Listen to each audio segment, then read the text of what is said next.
dar abertura com um texto bíblico no livro Salmos 147, se você puder chegar. Vamos ler juntos os primeiros versos.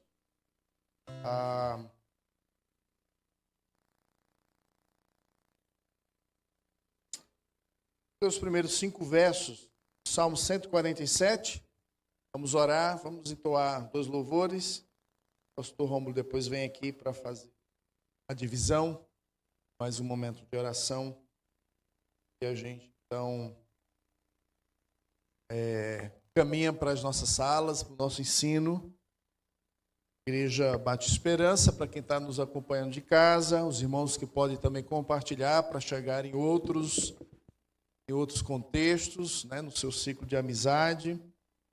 Nós vamos compartilhar também esse momento pela manhã de ensino, né? A escola dominical é o momento que a igreja é ensinada e nós temos o mandamento de Jesus para que aos discípulos ensinem a guardar todas as coisas como os tem ordenado. Então nós estamos aqui pela manhã, mais uma vez, focado no ensino da palavra. Salmo 147, verso de 1 a 5. 147, de 1 a 5. Nós temos a leitura atuada, a versão atualizada. Não sei se todos se têm. O computador está fazendo ali uma atualização e a gente não consegue ter a imagem na projeção. Diz assim o texto bíblico: Aleluia! Bom e amável é cantar louvores ao nosso Deus. Fica-lhe bem o cântico de louvor. O Senhor edifica Jerusalém, congrega os dispersos de Israel. Ele sara os que têm o coração quebrantado e trata das feridas deles. Conta o número das estrelas, chamando-as todas pelo seu nome. Grande é o Senhor nosso e muito poderoso. O seu entendimento não se pode medir. O seu entendimento não se pode medir. E nós estamos aqui para galgar um pouquinho mais desse entendimento do nosso Deus, o Deus que é poderoso, o Deus que sara o coração, coração quebrantado, coração que tem feridas. É este o Senhor que tem domínio sobre toda a criação, que conta o número das estrelas e que chama pelo nome. Esse é o nosso grande Deus, diante de quem nós queremos, nesta manhã, nos curvar e adorar. Então, convido você para um momento de oração. Na sequência, nós vamos entoar 2 louvores. Vamos orar diante desse Deus grandioso.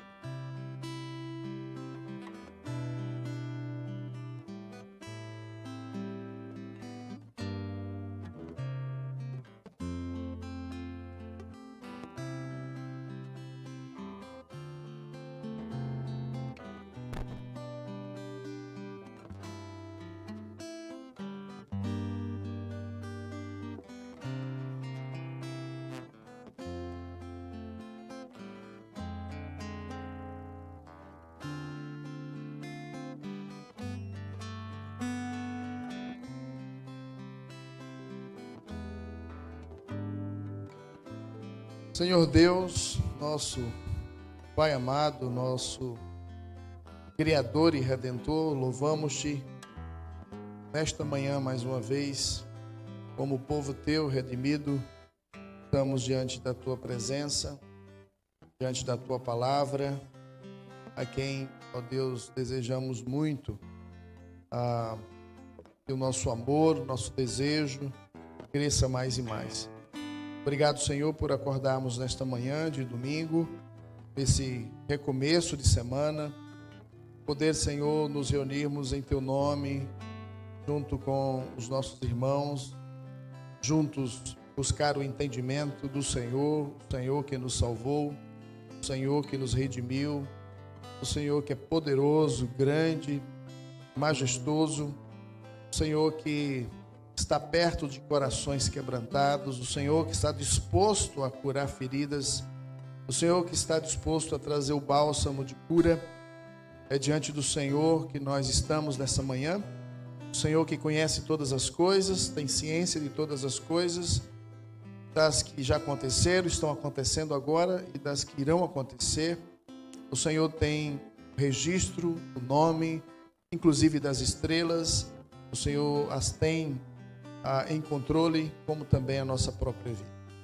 Então, nesta manhã, nós nos colocamos diante da Tua Majestade, queremos Te adorar, queremos ter um coração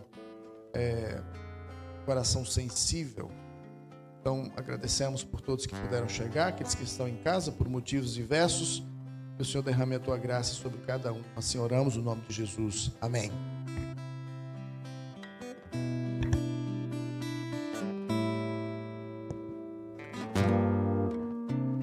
Vamos ficar de pé, louvar o Senhor. A igreja pode cantar ao único que é digno de receber a honra e a glória, a força e o poder, ao Rei eterno, imortal, invisível, mais real, a Ele ministramos o louvor,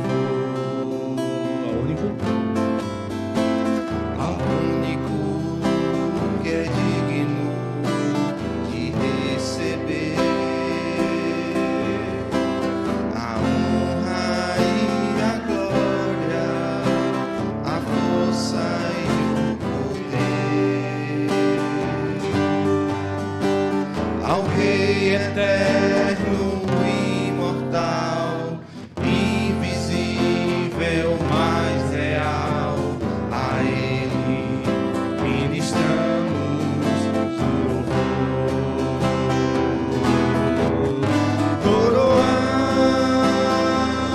Coroamos a Ti, ó Rei Jesus, coroamos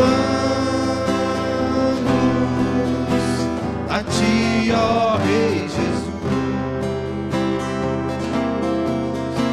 adoramos o Teu nome, nos rendemos aos Teus pés, consagramos todo o nosso ser a Ti. Coroamos a Ti, ó Rei Jesus, coroamos a Ti, ó Rei Jesus,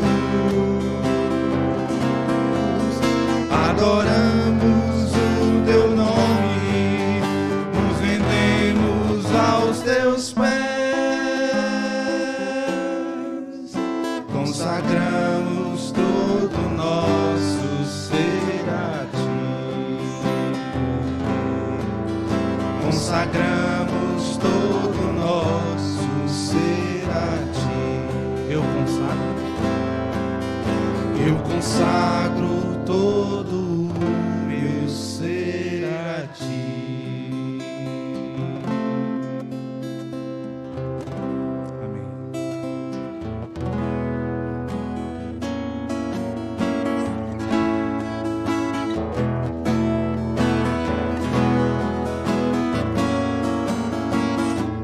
Jesus, em Tua presença, nos louvar. Jesus, em Tua presença, reunimos-nos aqui, contemplando a Tua face e rendemos-nos a Ti, pois um dia a Tua morte trouxe vida a todos nós e nos deu completo acesso ao coração do Pai. Jesus, em Tua presença. Jesus, em Tua presença, reunimos-nos aqui, contemplando a Tua face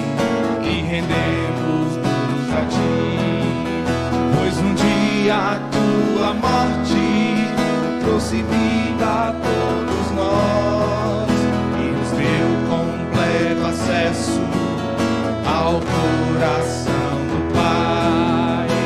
O véu que separava já não separa mais, e a luz que outrora apagada agora brilha e cada dia brilha mais. Só pra te adorar e fazer teu nome grande e te dar o louvor que é devido. Estamos nós aqui só pra te adorar e fazer teu nome grande e te dar o louvor que é devido. Estamos nós aqui. Estamos nós aqui. Estamos nós aqui.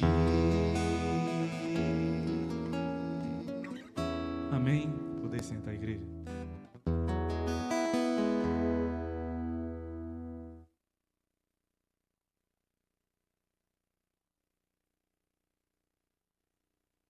Bom dia, irmãos. Deus seja louvado por tudo que aqui já experimentamos, vivenciamos. Deus seja louvado. Alguém como esse rapaz aqui mais memorizou um versículo? Gostaria de chamar aqui. Pode vir aqui à frente. Crianças têm sido desafiadas nas suas salas. A memorização bíblica também, assim como a igreja. Aqueles que têm participado dos cultos têm sempre sido desafiados à memorização bíblica e eles foram desafiados também em suas salas a memorizarem a palavra de Deus e o fizeram. Então eles vão recitar aqui o versículo que eles memorizaram lá na sala deles, começando aqui por esse rapaz. Não fiquem preocupados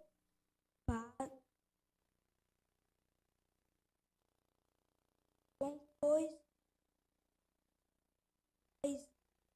tudo sejam conhecidos diante de Deus. Os pedidos de vocês pela oração, súplica, com ações de graça. Vocês vão me chamar e orar a mim, e eu responderei. Jeremias 29:12. Você vai me chamar, orar. Jeremias 29:12. Vocês vão me chamar e orar a mim, e eu vou responder-lhe. Jeremias 29:12. Então Deus seja louvado pela vida dessas crianças, pela vida dos professores. Estejamos e continuemos em oração. São enfatizando as pessoas da Trindade, o Pai, o Filho e o Espírito Santo. Há uma descrição bem objetiva sobre o propósito de Deus e a sua realização no Filho e no Espírito. Em cada uma dessas três divisões, há uma frase repetida que deixa claro para nós o propósito. O propósito. Qual o propósito que Deus nos fez? Para qual propósito Deus nos fez? Qual é o propósito eterno de Deus? Essa descrição ela é feita no livro no capítulo 3, verso 11, ele deixa claro, segundo o eterno propósito que Deus estabeleceu em Cristo Jesus nosso Senhor. Capítulo 3, verso 11.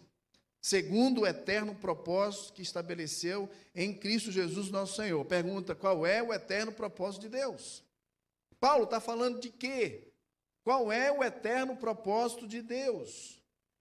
Paulo, o senhor explica nessa carta qual é o propósito eterno de Deus?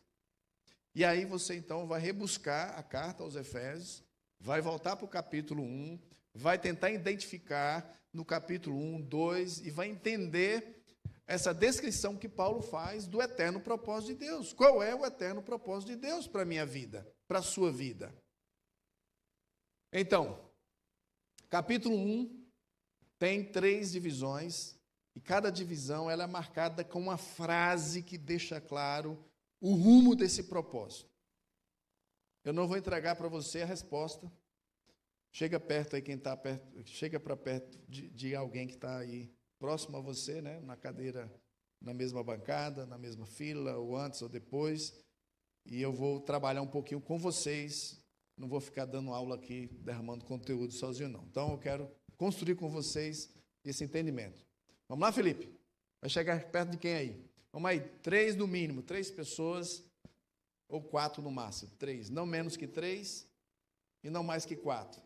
Vamos lá? Cada um aí se achegando aí. Se quiser puxar a cadeira, fazer um mini ângulo aí, fica à vontade. 3 ou 4? Já falhou aqui, Mariana. Acho que é o microfone ou é o cabo? Som. Oi, som. 3, no máximo 4. Muito bem. Dá uma olhada aí, bem rapidamente, dos versos 3, 4. Eu já disse que tem 3 divisões, já entreguei já uma pista. E eu já disse também que tem a ver com as pessoas da Trindade.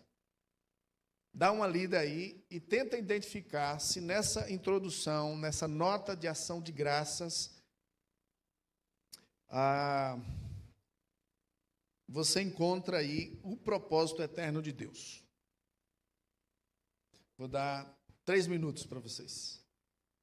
Cada um lê e ei, eu achei isso aqui. Você concorda que é isso? Tal. Aí você fala aí entre vocês.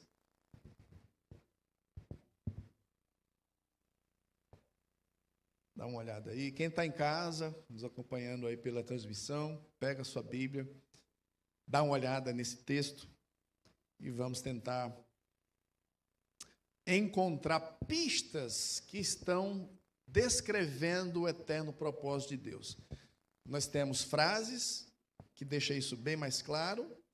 Nós temos várias indicações no verso 4, 5, 6, 7. Aí vai vendo aí. Vai vendo aí.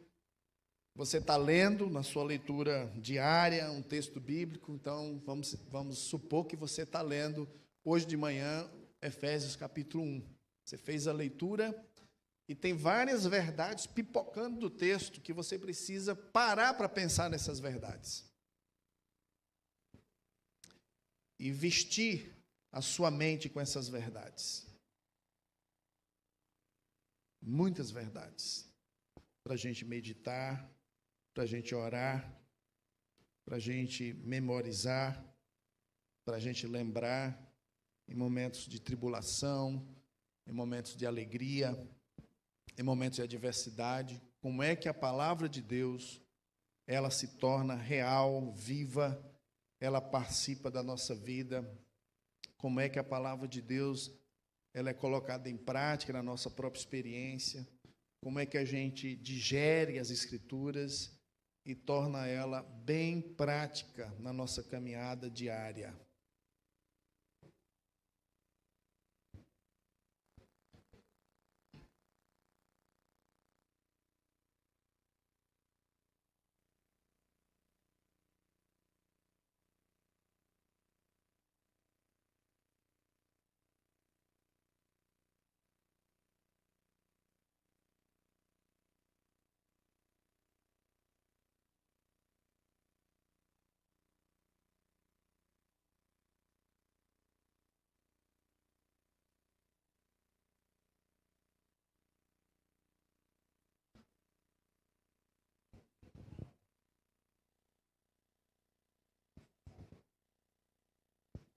E aí?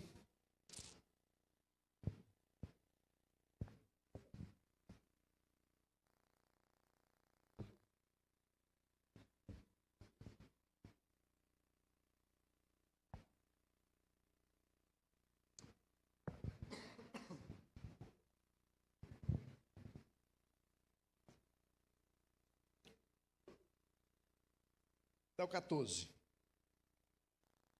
Até o 14. 3 a 14.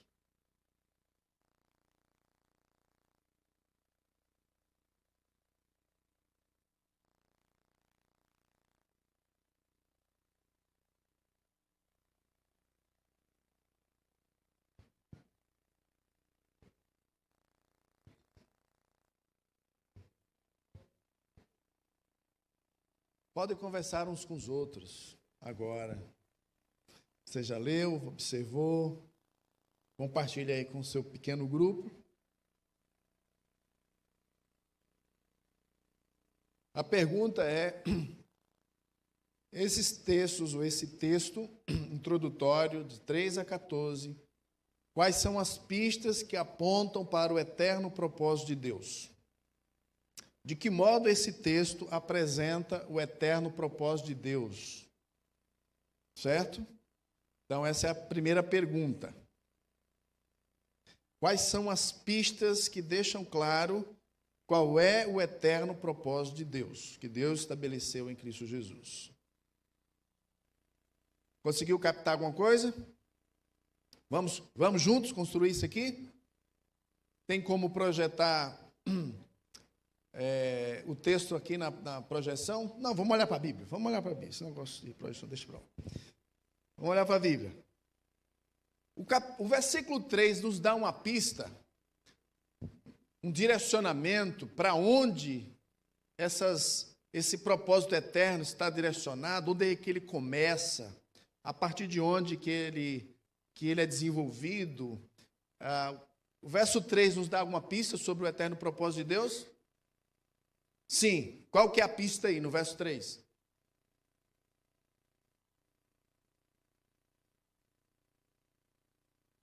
Bom, bênçãos espirituais. Então, primeira ideia, primeira dica aí, é que o eterno propósito de Deus tem a ver em conceder bênçãos, e essas bênçãos estão aonde? Estão em Cristo. Opa, pronto. Então, a gente já vai, começar a entender. Essas bênçãos estão em Cristo e tem outra informação que o versículo 3 dá.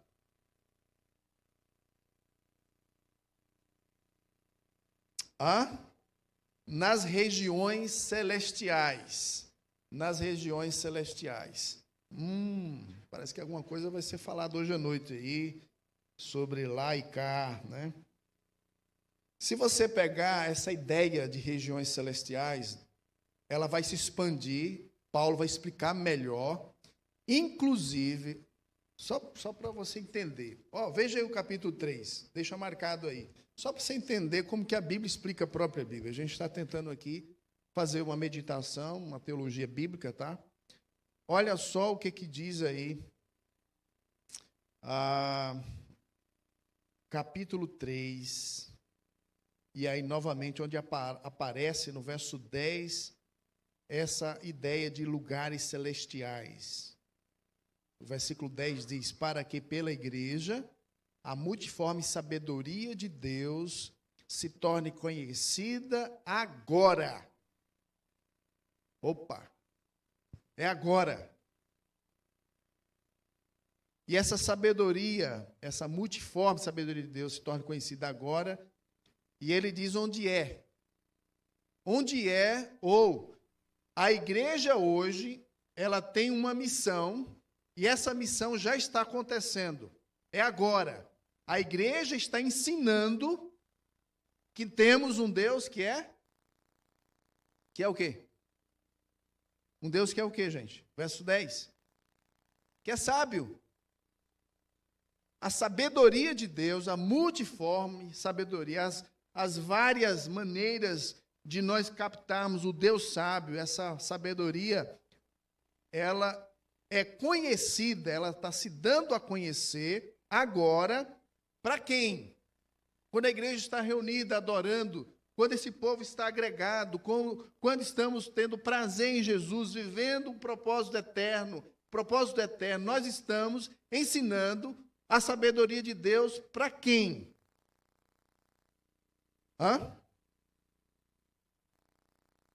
Quem é os principados e potestades? Ou quem são estes? Principados e potestades. Quem é principados e potestades? Essa expressão, inimigos de Deus, pode ser mais claro quem são esses inimigos de Deus? É o cão mesmo, né? São os demônios, Satanás, o príncipe da potestade do ar, né? Satanás e os seus demônios. Veja só, a igreja cumpre um propósito eterno de ensinar que Deus é sábio para os demônios. Isso está acontecendo agora. A igreja está cumprindo a sua missão de ensinar nas regiões celestes, na dimensão celestial, na dimensão invisível que nós não vemos. A igreja reunida, adorando a Cristo, vivendo a profundidade do amor de Cristo, está ensinando as potestades do ar. Então, as bênçãos aqui do verso 3, no capítulo 1, tem essa conexão, né? De estarmos em Cristo e nós já sermos abençoados com toda sorte de bênção nas regiões celestiais.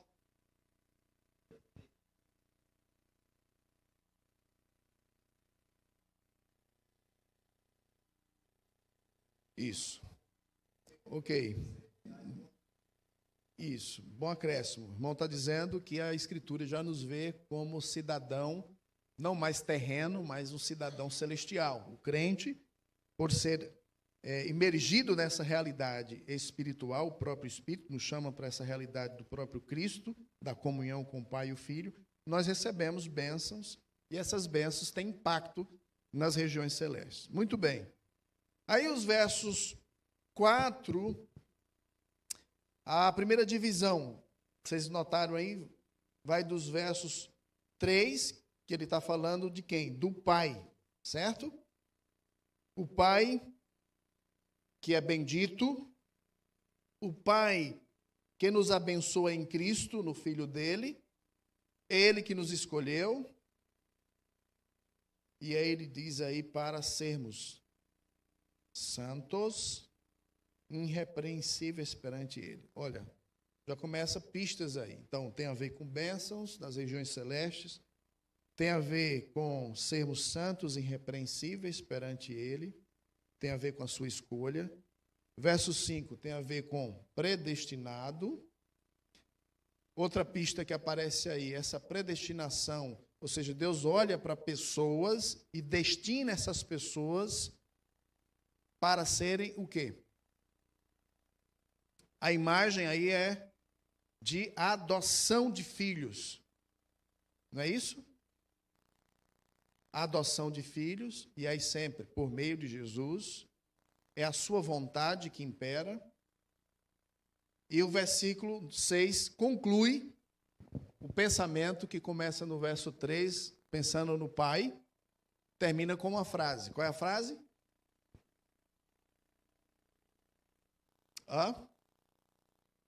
Para o louvor da glória da sua graça, ou de sua graça. Para o louvor da glória de sua graça. Essa frase, depois dele detalhar, dar essas pistas, bênçãos, regiões celestiais, escolhidos, santos, irrepreensíveis, adotados como filhos, e aí ele amarra dizendo, é para o louvor da sua glória. Aí o próximo verso, ele vai falar sobre a pessoa de quem? De Cristo. O que ele fala e quais são as pistas que estão aí descritas nesse texto, a partir da referência a Jesus, e como é que ele termina o parágrafo? Vocês notaram? na observação? Vamos lá. Quais são as pistas e como é que ele amarra para deixar claro o propósito eterno de Deus? Ok, vai falar de redenção, vai falar de redenção, que é pelo sangue. Por que pelo sangue? Né? O sangue representa o quê? Há poder, sim, força sem igual, só no sangue de Jesus. Quando fala isso, é o quê? O sangue ele é místico, o sangue tem um poder. Quando fala de poder do sangue, ele está falando de quê, gente? De sacrifício. O sacrifício perfeito que satisfez a Deus, esse sacrifício é o derramamento da própria vida. O sangue tem referência com a vida foi entregue. O poder do sangue tem a ver com o poder da vida que foi dado. Houve derramamento de sangue, houve morte. Né? Então, o sangue se foi. Sem derramamento de sangue não há remissão. O sangue derramado prova a morte, né? Essa é a ideia, né? Então, redenção pelo sangue, remissão dos pecados. O que mais?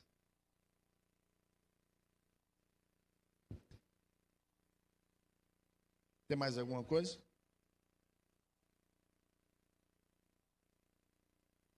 Ele repete riqueza da graça, ele derrama abundantemente sabedoria e prudência. Tem um mistério que é desvendado para quem crê, para quem é objeto dessa obra redentora. O redimido, aquele que aquele que recebe remissão de pecados, aquele que recebe abundante graça, prudência, sabedoria, este também recebe o desvendar. Dele é retirado o véu e ele consegue compreender o mistério da sua vontade. Aí, novamente, a ênfase. Qual é o propósito eterno de Deus? Qual é a vontade de Deus?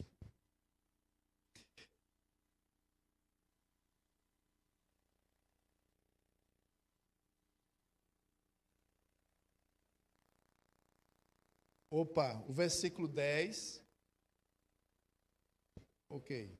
Tem a ver com reconciliação, restauração, propósito de Deus em restaurar todas as coisas, em trazer todas as coisas. E é interessante aqui, a restauração, o trazer todas as coisas, é em torno de uma pessoa. É em torno de quem? De Cristo. Então, mais uma vez, lança luz sobre o eterno propósito de Deus, que tem a ver com a pessoa do Filho. E aí ele avança para falar sobre herança, predestinados conforme o conselho da sua boa vontade. E aí, verso 12, novamente, qual é a ênfase?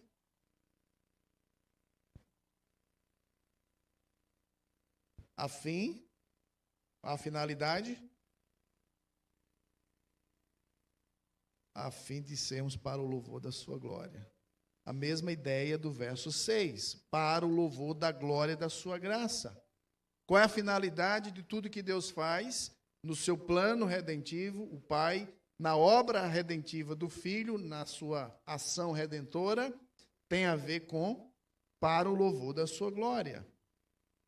E aí agora uma transição, como é que isso é aplicado a nós? Como é que a obra do Pai desenhada na eternidade, como é que a obra do Filho, no tempo presente, 2000 anos atrás, aqui em Jerusalém, na terra da Palestina, Oriente Médio, aconteceu algo que tem implicação até hoje. Como é que essa obra ela alcança a nossa vida? Como é que ela alcançou e alcança a vida de outros? Verso 13. Em quem também vós, depois que o quê? Depois que ouvistes a palavra da verdade. O que é a palavra da verdade? O evangelho da vossa salvação, Depois que ouviste, o que tem que acontecer? Crer. Você ouve e crê. Depois que você crê, o que acontece? Então aí o Espírito Santo, ele sela. O Espírito da promessa. Foi prometido o Espírito Santo a todos aqueles que creem. Pedro diz isso lá em Atos 2. A promessa é para vocês e para os filhos de vocês. Né? O Espírito foi prometido a quem crê. A obra messiânica, o Messias vem, e nessa mesma era do Messias, o Espírito atua. O Consolador, então, é enviado. E ele, então, faz essa obra de garantir. A palavra penhor é essa ideia de o Espírito, ele nos dá o antegozo das coisas que vão acontecer. Ou seja, as bênçãos que deveríamos experimentar profundamente na consumação, né, da história, na redenção dos céus e da terra, aquilo que nós estamos aguardando. Diz que o Espírito Santo nos sela e ele nos dá o antegozo, ele nos garante, ele é o penhor dessa herança até o resgate da sua propriedade. É a garantia. É a garantia. Exatamente. É a entrada, né? Você foi lá, fez a compra e você deu a entrada, né? Do selo, exatamente. Muito bem. Selo, autoridade, autenticidade, é verdade, você está selado, eu voltarei, eu levarei você. Veja que aqui a ação de redenção completa é de Deus. Não é você que se garante.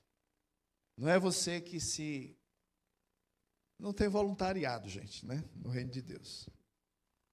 Não é você que se oferece. Não é você que traça a história. Você não definiu nada. Até recente, né? O camarada de 10, 12 anos não decidia quase nada, né? Era tudo os pais, né?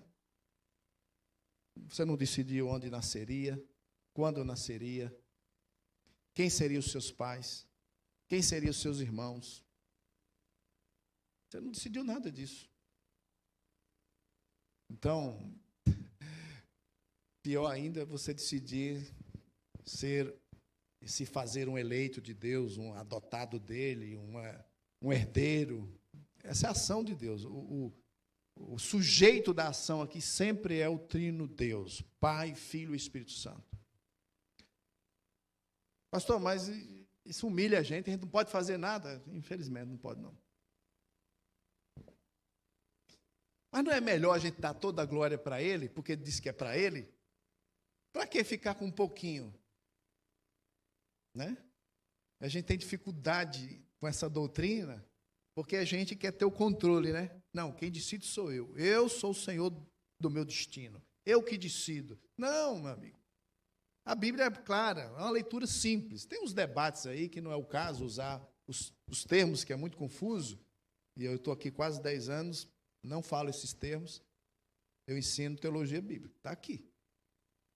Então, a salvação, ela é iniciada em Deus. Ela é mediada, providenciada no próprio Deus. Ela é aplicada pelo próprio Deus. E ela tem vista a glória do próprio Deus. Qual é o propósito eterno de Deus?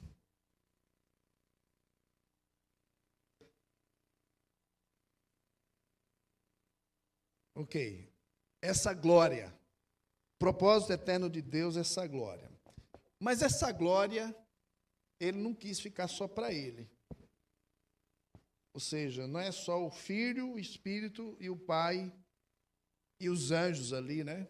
De alguma forma sendo beneficiados.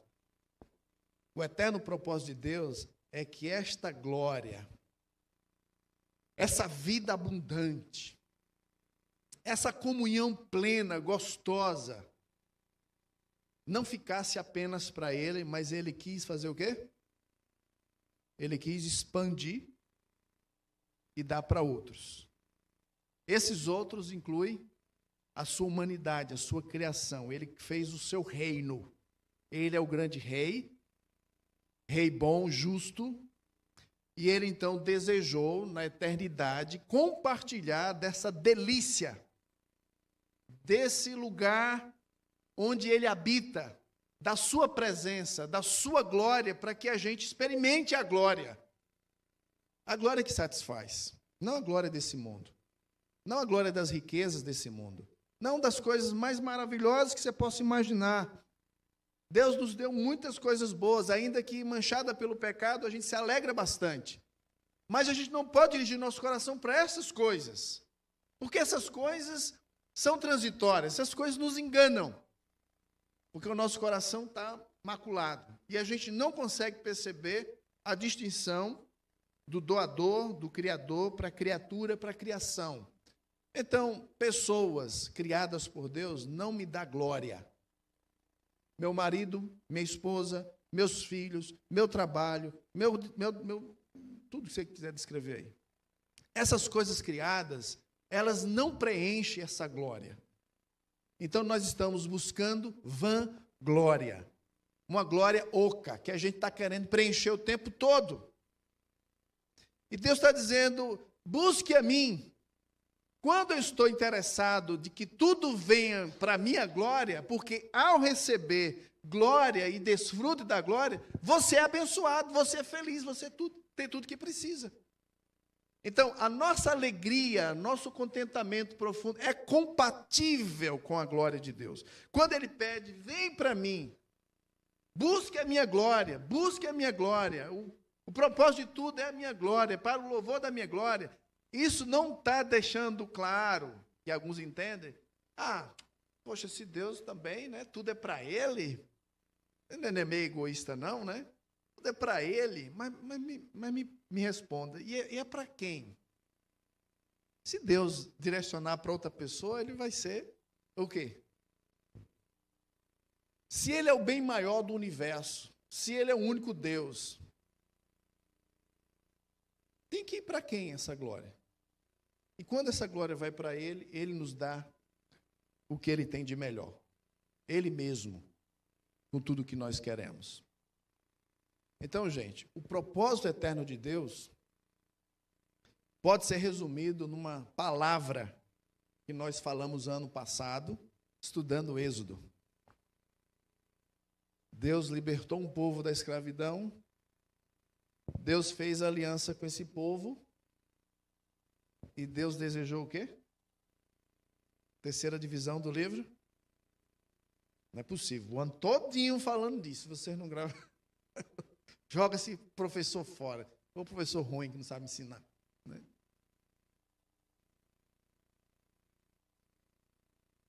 Então, Deus liberta um povo, redime esse povo, escravo. Deus faz aliança com esse povo, porque Deus quer fazer o quê no meio desse povo? Habitar. Então a palavra é Manuel, o Deus conosco. Deus sempre quis estar com o seu povo. Ele fez um povo para si. Ele nos fez para Ele. O propósito eterno de Deus, em ser glorificado por meio dessa graça estendida a pecadores, o foco da glória de Deus, para o louvor da sua glória, para o louvor da sua glória, é que Ele quer estar conosco. Ele quer a sua companhia. Ele quer a sua amizade. Ele quer andar com você. Ele quer experimentar intimamente a vida com você. Esse é o desejo de Deus. No jardim do Éden, está lá, Deus andando. Por que a gente não vê Deus hoje? Todo dia bater papo com Adão e Eva. Apocalipse termina dizendo que no novo céu e nova terra nem vai ter sol. Por quê?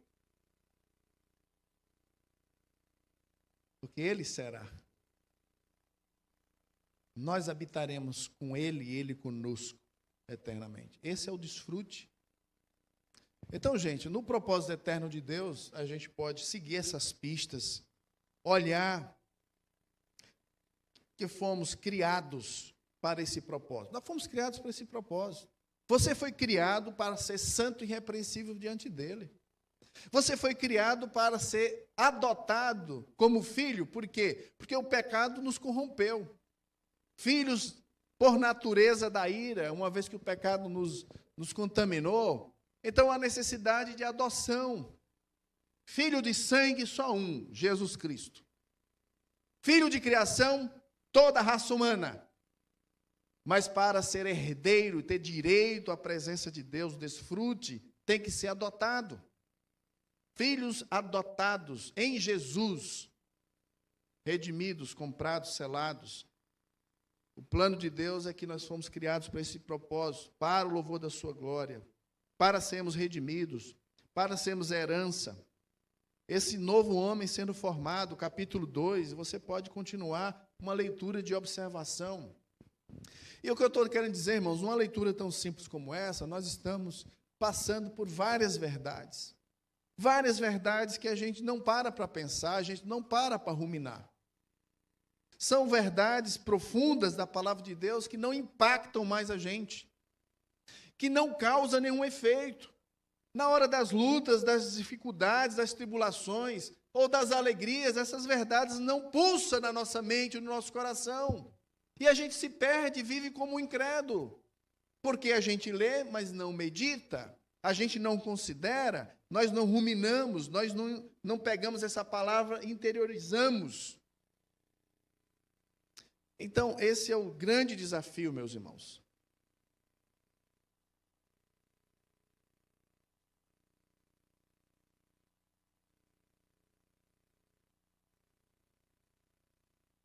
Uhum. Uhum.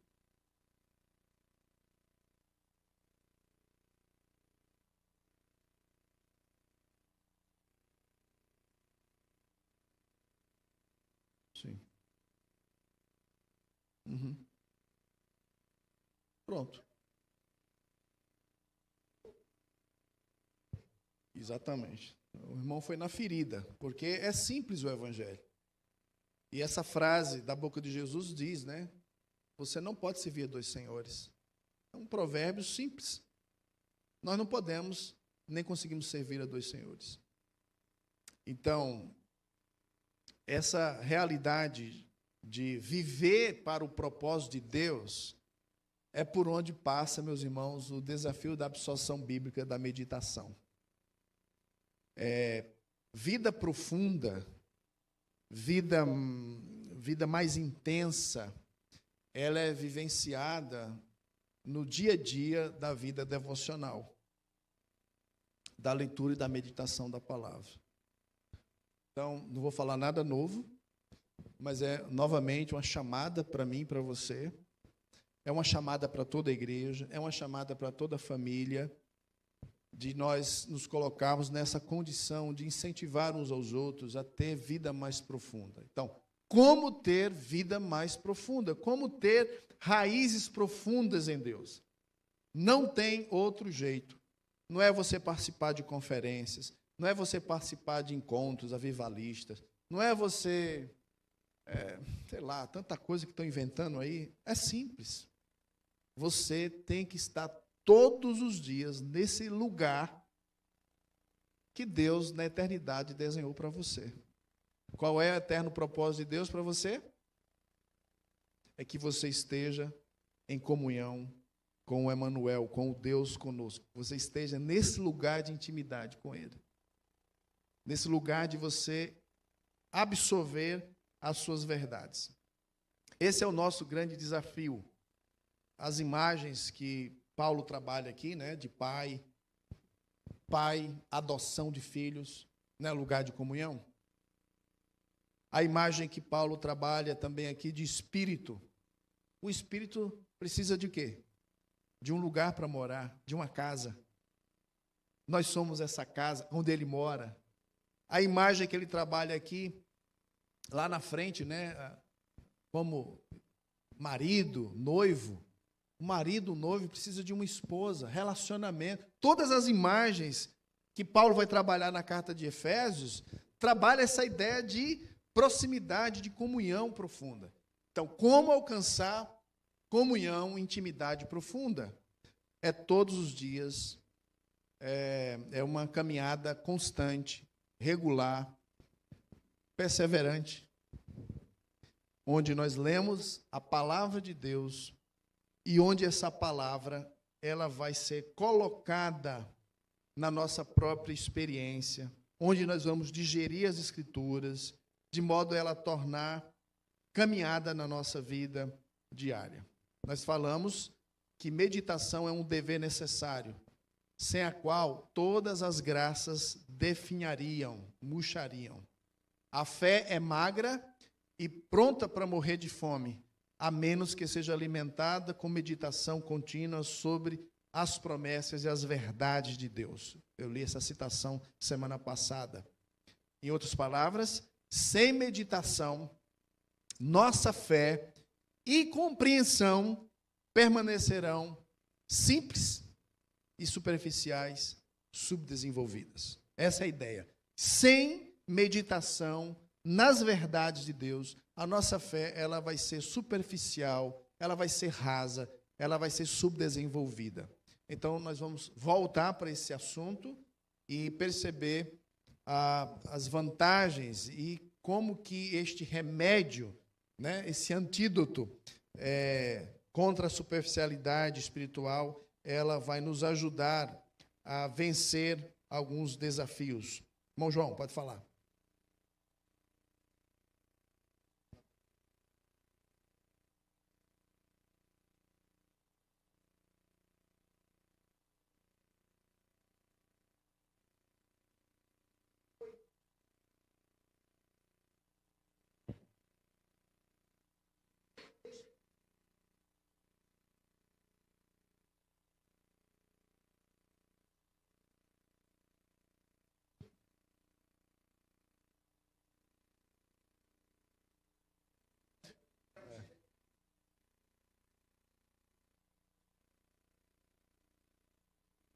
Sim, já tem. Sim.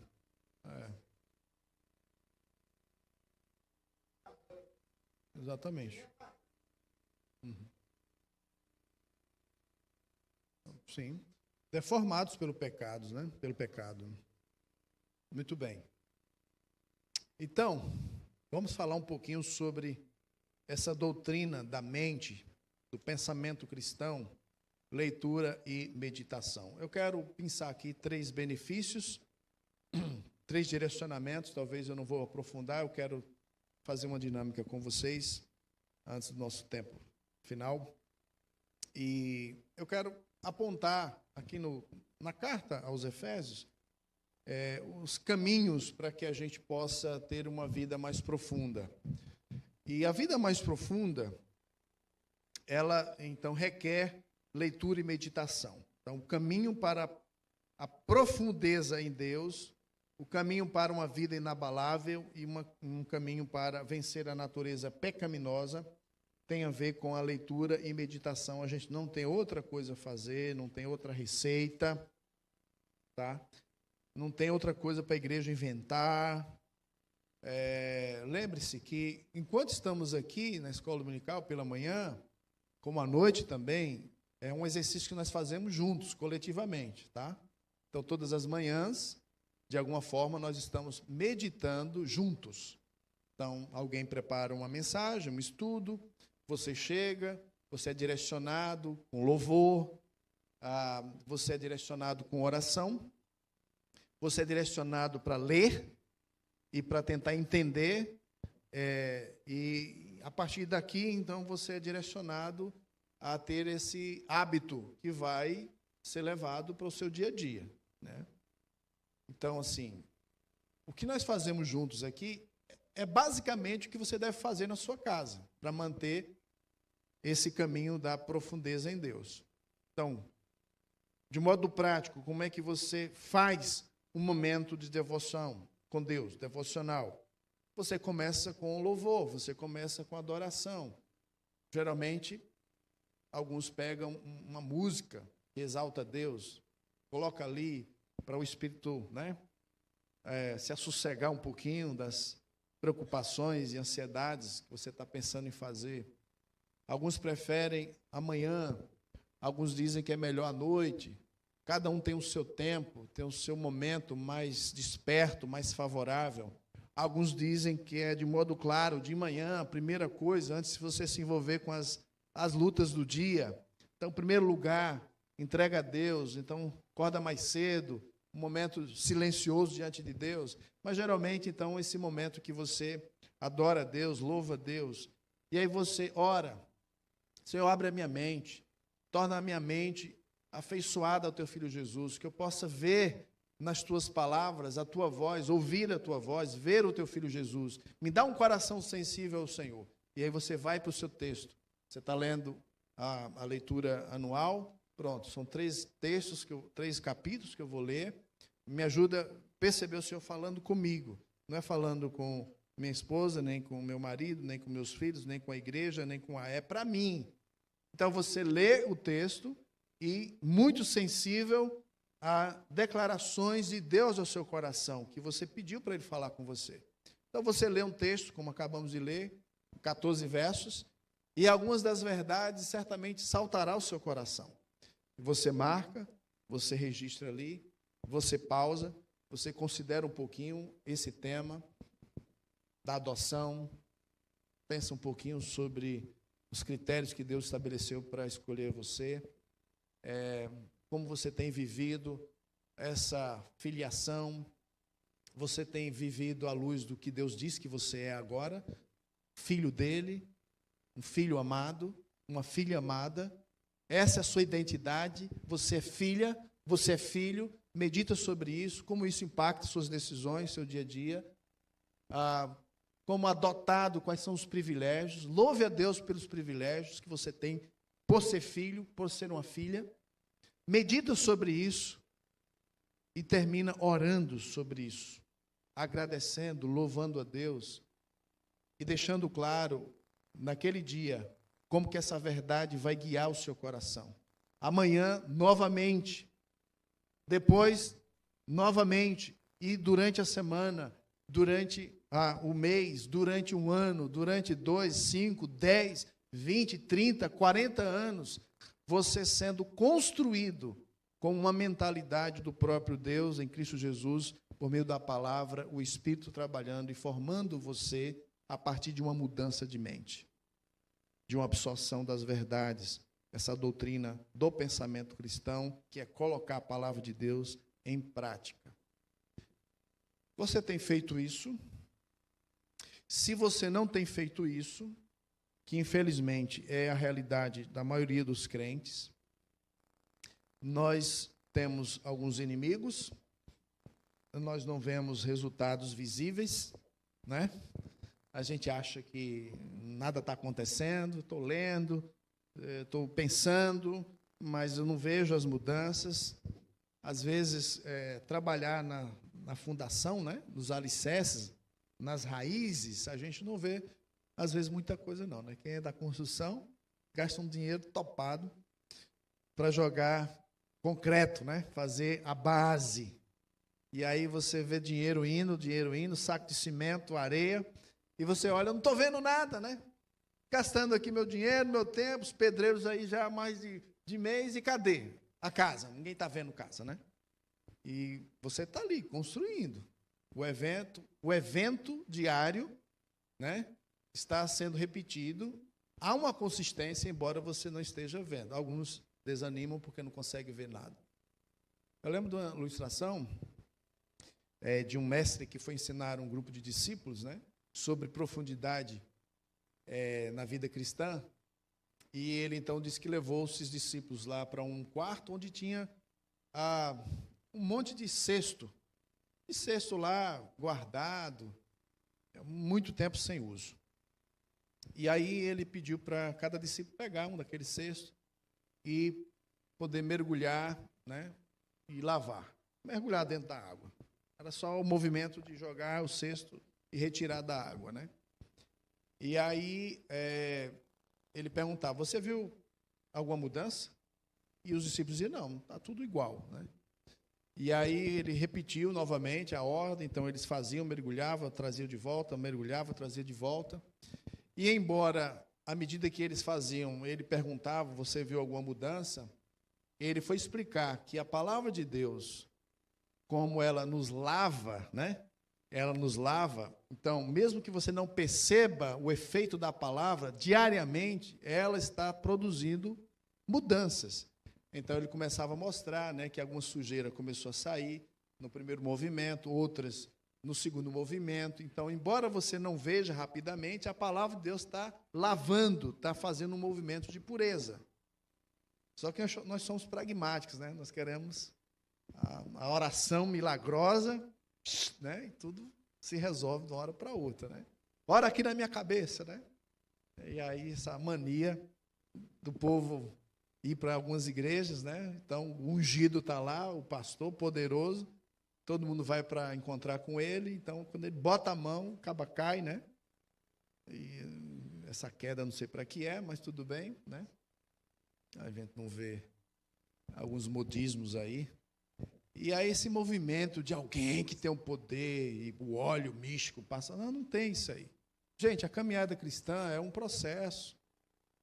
Então, vamos pensar. Eu tenho minha vida toda errada, eu administro mal meus recursos, eu sou um devedor, eu sou consumista, tudo que eu vejo eu compro, eu não estou nem aí para o meu cartão, se eu paguei ou não, se eu estou devendo ou não.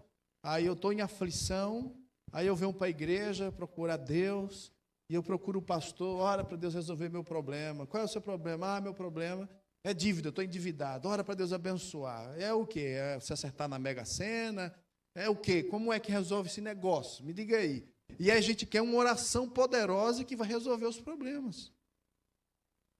Não vai resolver, gente. Deus não é irresponsável. Você tem que aprender a lidar com o seu consumismo louco, desenfreado. Você vai ter que aprender a andar na simplicidade, aprender a trabalhar, a não ser preguiçoso, a ser diligente. Você tem muita coisa para aprender. Deus não vai abençoar o seu pecado. Você entende? Você está vivendo de todo que é jeito lá. Enrolado nos seus relacionamentos, mentiroso, não é transparente, não é honesto com a pessoa, você não trata bem, você é rude, seu casamento está uma desgraceira. Aí, eu preciso de mudança, Deus me abençoe. Vai para a igreja para procurar o santo profeta, apóstolo para orar. E o que você quer, meu filho? Não, eu quero mudança, quero que minha casa... Estou vivendo em paz, minha casa está uma confusão, meu casamento está uma miséria, e ora para o meu casamento. Aí o pastor vai orar para Deus abençoar o seu casamento. Aí você quer a mágica, que chegue lá em casa e tudo esteja em ordem. Não vai acontecer, gente. Não acontece isso. Porque Deus não é irresponsável. Ele lida comigo e com você nos processos de mudanças que envolvem mudar a mentalidade, aprender a colocar a coisa certa no lugar, despir, revestir, né? Revestir como antes, é um renovar de mente, despojar do velho hábito, e um revestir é um processo. Despojar, renovamente, revestir. Despojar, renovamente, revestir. Aí eu não quero. Eu quero um negócio rápido, ligeiro. Não vai ter isso. Isso não vai acontecer. Então, a renovação da mente, o processo da mentalidade, é esse que nós estamos aqui fazendo agora, que vamos fazer logo mais à noite, que vamos fazer durante a semana, juntos, mas todos os dias sozinho. Você e Deus, no lugar, no propósito eterno de Deus. Ele fez você para ter comunhão com Ele. Ele fez você nesse contexto de comunhão com Ele. Então, é nesse lugar que todos os dias nós precisamos estar para ter vida profunda, né? Então, profundidade com Deus é mediante essa doutrina do pensamento cristão, leitura e meditação. O caminho para uma vida inabalável tem a ver com essa experiência, né? Essa experiência. Tem um texto paralelo que Lucas registra lá no capítulo 6. Rapidinho, só eu lembrei aqui, que é uma palavra que Jesus usa no capítulo 6. quando ele vai falar sobre o eco lá do Sermão do Monte em Mateus, verso 46, olha só, essa imagem aqui de uma vida firmada na palavra. Olha só a frase e a imagem que ele usa aqui. Lucas 6, 46. Porque me chamais Senhor, Senhor, e não fazeis o que eu mando? Todo aquele que vem a mim e ouve as minhas palavras e as pratica, eu vos mostrarei a quem é semelhante. Então ele vai mostrar a semelhança, ou seja, quem ouve a palavra, quem pratica a palavra é semelhante a quê? É semelhante a um homem que, edificando uma casa, ele faz o quê? Cava. Cavar dá trabalho. Quanto mais profundo, mais enraizado, mais firme, a tempestade vem, ela não vai arrebentar, porque você cavou, abriu profunda vala. Abriu profunda vala e lançou os alicerces na rocha. Você quer vida profunda com Deus? Tem que cavar. Cava mais fundo. Faz uma vala profunda. Dá trabalho. Gastar tempo. Ler, entender, meditar, separar momentos. Dá trabalho para ter vida profunda com Deus. Dá trabalho para ter casamento bom. Dá trabalho para ter relacionamento bom com os filhos. Precisa de tempo, relacionamento, conversa, intimidade. Dá trabalho ter relacionamento profundo com Deus. Não dá para viver com Deus vindo só nos cultos, abrindo a Bíblia aqui e semana que vem. Não dá para ter profundidade com Deus participando de programações de igreja. Isso não define o discípulo de Jesus. O discípulo de Jesus é aquele que ouve, é aquele que acolhe e é aquele que dá fruto. Esse é o discípulo. Vida profunda, profundidade, demanda esforço. Tem que cavar, tem que abrir profunda vala para ter a vida no alicerce, que é Jesus, para que a nossa vida permaneça firme. A vida devocional, meus irmãos, é o meio para um fim principal. Qual é o fim principal? O propósito eterno de Deus é o quê? Qual é o propósito eterno de Deus?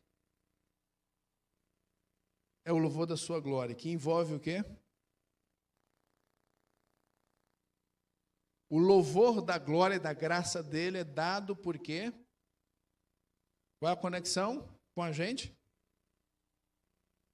Qual é a conexão do Emanuel? O Deus conosco. O propósito de Deus conosco é que você esteja no Filho dele em comunhão. Qual é o propósito de Deus? É que você esteja em Jesus. Estar em Jesus é conhecer o Pai. Estar em Jesus é ter o Espírito Santo da comunhão. O propósito eterno de Deus é centrar você no Filho dele, em Jesus, em comunhão intensa com ele, por meio do seu Espírito. Esse é o propósito eterno de Deus. Como é que você alcança esse propósito eterno de comunhão, intimidade? Vida devocional, leitura, meditação, absorção. É isso que eu estou enfatizando. Eu não sei você, mas eu sou insatisfeito com a minha vida devocional. Eu não sei você, mas eu estou cansado de viver e contar a experiência dos outros, de ler livros, de ler e ouvir relatos dos outros. Eu quero algo mais profundo com Deus. E onde é que está essa profundidade? Aqui. É no lugar onde ele planejou eternamente eu estar. Eu preciso estar aos pés de Jesus. Só uma coisa lhe basta. E esta, Maria ou Marta, quem? Ela escolheu a melhor parte. Está em Jesus, está ouvindo Jesus. Absorver a mente de Jesus. Não é isso? Vamos terminar aqui? Se for o caso, pode. A gente tem aí uns 5 minutos. Vira aí uns com os outros aí, não tem problema. Mas eu queria terminar que vocês do grupo compartilhassem brevemente como é que você tem feito a sua devocional. Tem pessoas aqui que nunca fez, só lê. E uma leitura, às vezes, é sem graça mesmo. Não entende o que leu. Eu queria que dentro do grupo pequeno aí, uma pessoa ou duas, para não demorar muito, bem objetivo, conte como é que você faz a sua devocional. E se é verdade que você não tem feito, diga, irmão, eu não tenho feito, ore por mim. Eu não tenho feito. Eu lhe dou autoridade, cobre de mim. Pode ligar. Pode fazer o zap. Fez sua devocional hoje? Faça o compromisso hoje de cobrar uns aos outros. Você já teve o seu tempo, você já foi para esse lugar, Emmanuel, Deus com você, você foi criado para esse propósito, você foi feito em meio a esse propósito, você já esteve com Ele, galgando uma vida mais profunda. Então, um momento de compartilhar e de orar, e a nossa aula está encerrada. Amém? Deus abençoe vocês, até a noite, 19 horas aqui. Vamos lá, juntos? Eu vou sentar ali para fazer um quarteto ali com o Felipe, a irmã Cid e o Diego. Faça esse momento. Alguém, fale ou dois, como é que você faz quando você faz a sua leitura? E diga como é que está essa situação, pedindo oração, faça o compromisso de incentivo.